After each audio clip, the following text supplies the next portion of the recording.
Welcome to the InfoWars Nightly News. I'm your host, Jakari Jackson. It's July 30th, 2014, and let's get straight into our news tonight. Now, we here at InfoWars are no strangers to controversy. It seems that people have an issue with documented fact.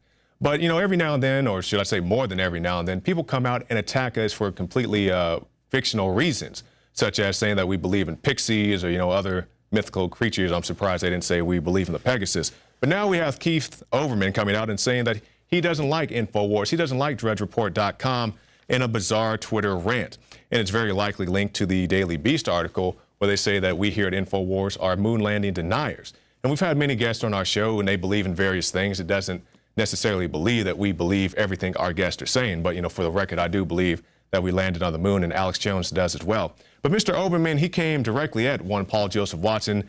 And who better to talk about that exchange than Paul Joseph Watson himself? Well, this took another bizarre twist this morning when Keith Olbermann, who of course was hugely respected for his anti-Bush rants around 6 to 8 years ago, then of course basically disappeared into obscurity once Barack Obama was elected and pacified all the MSNBC leftists. He engaged in a vitriolic rant targeted at me and Matt Drudge, calling us the perfect trilogy, along with Lionel Media, perfect trilogy of paranoia, sophistry, tinfoil ass hattery. So this came completely out of nowhere. I'll tell you how it links to Rand Paul in a moment. And it quickly developed into a back and forth. I said, I may look young, but I'm old enough to remember when Keith Olbermann wasn't totally irrelevant. He responded, you don't look young. I responded back, in the words of Bob Dylan, I'm younger than you. When were you last doing serious media? 8 years ago? And it went on and on. And my last message was, seriously, Keith, I had huge respect for you. Now you're throwing ad hominems on Twitter. Disappointed. And then he went on to state that I believe in pixies, elves, and conspiracies. Now, this is quite bizarre because although Olbermann is now obviously off MSNBC, he's off Al Gore's TV network. He's doing a late-night sports show on ESPN. He's still got over 500,000 followers on Twitter. Why is he attacking me and the Drudge Report? And things like that happen every day. And most of the time, it's somebody who's just trying to make a name for themselves, trying to get back in the news cycle. But every now and then, there is a respected journalist who decides to take a shot at the alternative media, such as Geraldo Rivera. Now, Geraldo is somebody that I respect. He's put out good reports over the years talking about how the troops are growing opium in Afghanistan and other good reports as well. So I definitely do hope that he retracts the comments that he made talking about how Drudge is fomenting a civil war. And he said this, he said, shame on Drudge. His authoritative website has gone hysterical on the issue of immigrant children. 14 stories like, could Ebola sneak across? Now, once again, Mr. Rivera has put out a number of good reports over the years. He's also been a guest on this show, and like I said, I hope he does retract these comments. But to say that Drudge's in-depth coverage is somehow blowing things out of proportion is something I respectfully disagree with, because we've seen the reports about the MS-13 gang members coming across the border. We've seen the reports about people with diseases such as Ebola, such as tuberculosis coming over the border. And personally, I've been down there on the border, talking to the Border Patrol agents, talking to the ICE whistleblowers who say, yes, we do have people in our facilities who have these diseases, and we are very much concerned because our quarantine area is nothing more than a piece of yellow tape. We've talked to the Border Patrol who said, hey, we'd love to get some help down here from the CDC, but the CDC pretty much told the Border Patrol to go fly a kite. It wasn't their issue. And, it's not to say that everybody from Central America has a disease. I'm not saying that. I'm not saying everybody from Central America is a gang member. I'm not saying that either. But we have seen the reports. There's a report just last week about the woman housing an MS-13 gang member, and she didn't even know about it. We've seen the reports about an MS-13 gang roving around and killing a homeless man. We've also seen the reports, as I previously mentioned, about the Border Patrol, about the ICE agents, talking about how they have people in their facilities who do have diseases and they don't have the facilities to really take care of that. So I do respectfully disagree and hope that Mr. Rivera will take back those comments. Indiana Governor Mike Pence learned HHS was dumping immigrant children into a state by the press, not the HHS. In a letter to President Obama, Pence wrote that the Department of Health and Human Services informed him that the federal government had housed hundreds of unaccompanied alien children in Indiana from January 1st to July 7, 2014, but only after reports surfaced in the media. While we feel deep compassion for these children, our country must secure its borders and provide for a legal and orderly immigration process, Pence wrote.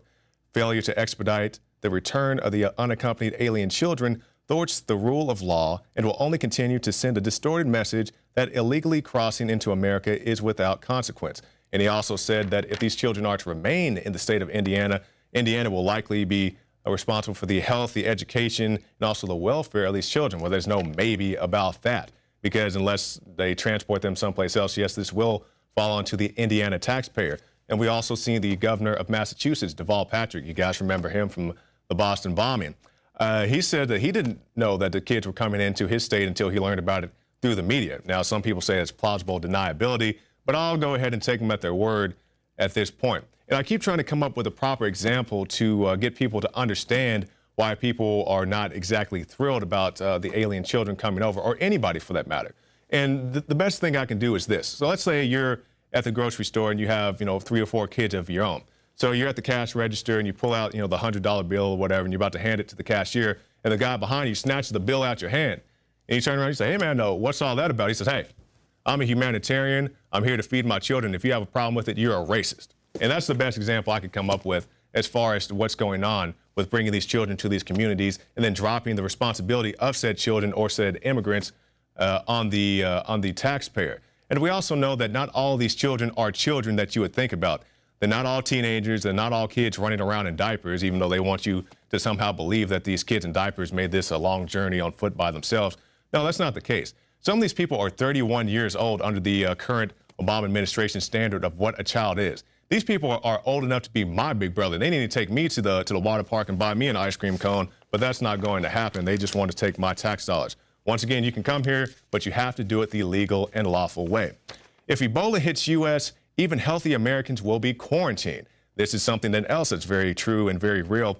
With concerns growing over the deadly Ebola virus, which has killed 670 people in West Africa, preparations are already underway in the United States, where even healthy Americans will be subjected to forced quarantine in the event of an Ebola pandemic. The official CDC website details specific laws and regulations governing the control of communicable diseases, under which even healthy citizens who show no symptoms of Ebola whatsoever would be forcibly quarantined at the behest of medical authorities. Now, as I previously mentioned, I'm not a fan of all things CDC. The Border Patrol says we need help. They say go fly a kite. So I'm not backing them 100% to the tilt on that. But yes, this is a very serious situation where they say that if disease comes over in the form of Ebola, or I guess any other disease that's big enough at the time, they'll quarantine even healthy Americans. So when you have people coming over from whatever country carrying tuberculosis, carrying whatever else, couldn't the same thing happen with another pandemic? And another example, let's say it's just a numbers game. So let's say you go to a big stadium, you go see, I don't know, the Rolling Stones or whatever, some huge 50,000 person stadium. Let's say 100 people show up and 1 out of 100 people is sick. Your chances of getting sick are probably pretty low if you have this huge stadium to move around in and 1 out of 100 people is sick. But if 1 out of 100 people is sick and this thing is jam-packed to capacity, your chances of getting sick are pretty good, or at least increase. And it's the same thing with people coming over, from whatever country. Once again, not saying that everybody's diseased from a foreign country, but you have to take these concerns seriously and don't let them shame you into thinking that this is just some type of racial issue. Alex Jones here to tell you about how you can help spread liberty worldwide while also enjoying what I have found to be the best tasting 100% organic coffee on the planet. For more than a decade, my favorite coffee has come from the high mountains of southern Mexico, where the Chiapas farmers grow their unique shade-grown Arabica beans. We have now managed to secure these sought-after beans in a highly customized blend. Discover and try a bag of the Patriot Blend 100% organic coffee at InfoWarsLife.com. This coffee gives you a long, smooth pick-me-up for hours without the headaches and heartburn that so many other coffees give me personally. Hands down, this is my favorite coffee, and it's taken us years to secure connections directly to the Chiapas Mexican farmers. Drop by the site today, order a bag or two, and I don't think you're going to be disappointed. Available in original or with our immune support infusion blend. You will be supporting a free press, all the while enjoying a truly great tasting cup of my favorite coffee. Available at InfoWarsLife.com.